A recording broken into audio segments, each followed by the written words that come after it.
పార్వతీపురం మన్యం జిల్లా గుమలక్ష్మీపురం మండల కేంద్రంలో బాల్య వివాహ విముక్తి రథాన్ని జిల్లా 2వ అదనపు న్యాయమూర్తి ఎస్ దామోదరరావు ప్రారంభించారు.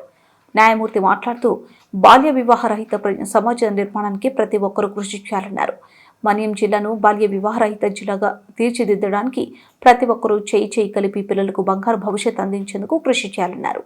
ఎంపీడీఓ కార్యాలయంలో బాల్య వివాహాలకు వ్యతిరేకంగా సంతకాలు సేకరణ చేపట్టి బాల్య వివాహాల వల్ల కలిగే దుష్పరిణామాలపై అవగాహన కల్పించి వివాహాలు జరగకుండా ప్రతి ఒక్కరూ కృషి చేయాలని, చట్టాలను గౌరవిస్తూ బాల్య వివాహాలకు వ్యతిరేకంగా గళం విప్పాల్సిన అవసరం ఉందన్నారు. ఈ ప్రచార రథం ద్వారా గ్రామీణ ప్రాంతాలలో బాల్య వివాహాల దుష్పరిణామాలపై అవగాహన కల్పిస్తున్నామన్నారు. అనంతరం ఎంపీడీఓ కార్యాలయంలో మండల లీగల్ సర్వీసెస్ కమిటీ ఆధ్వర్యంలో జరిగిన న్యాయ విజ్ఞాన సదస్సులో జడ్జి మాట్లాడుతూ ఈ లీగల్ సర్వీసెస్ ద్వారా ఉచితంగా న్యాయ సలహాలు తీసుకొచ్చిన అలాగే చిన్న తగాదాలు లోక్ అదాలత్ ద్వారా పరిష్కరించుకోవచ్చన్నారు. న్యాయ విజ్ఞాన సదస్సు ఎందుకు పెడుతున్నామంటే న్యాయశాస్త్రం పట్ల అవగాహన కలిగించాలి. మనకి మొత్తం శాస్త్రాలు చూసుకున్నట్లయితే సుమారు 300 పైబడిన శాస్త్రాలు మనకి ఉన్నాయి. అందులో ఒక్కొక్క రకమైన శాస్త్రం చదువుతారు. చదివిన తర్వాత మనకు ఉద్యోగం వస్తుంది, ఉద్యోగం చేసుకుంటున్నాము, అయిపోతుంది.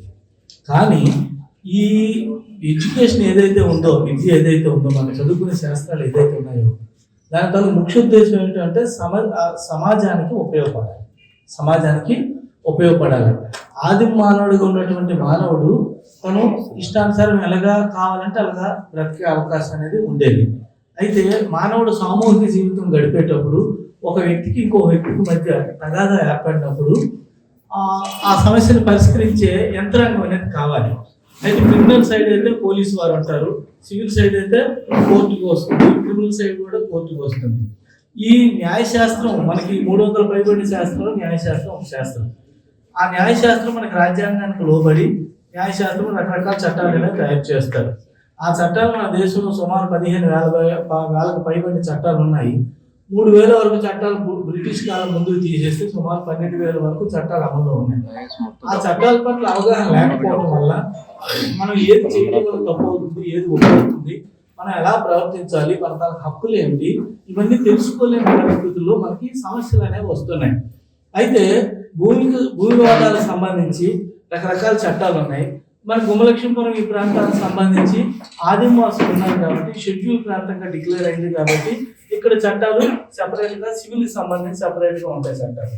క్రిమినల్ సంబంధించి సివిల్ ప్రాంతమైన మామూలు ప్రాంతమైన అన్నిటికీ సమానంగా క్రిమినల్ చట్టాలు అనేవి ఉన్నాయి. అయితే ఈ సివిల్కి సంబంధించి గతంలో ఏం చేశామంటే వైజాగ్ జిల్లాలో ఒక్కొక్క జిల్లా నుంచి 5 మంది 10 మందిని పిలిచి వచ్చింది.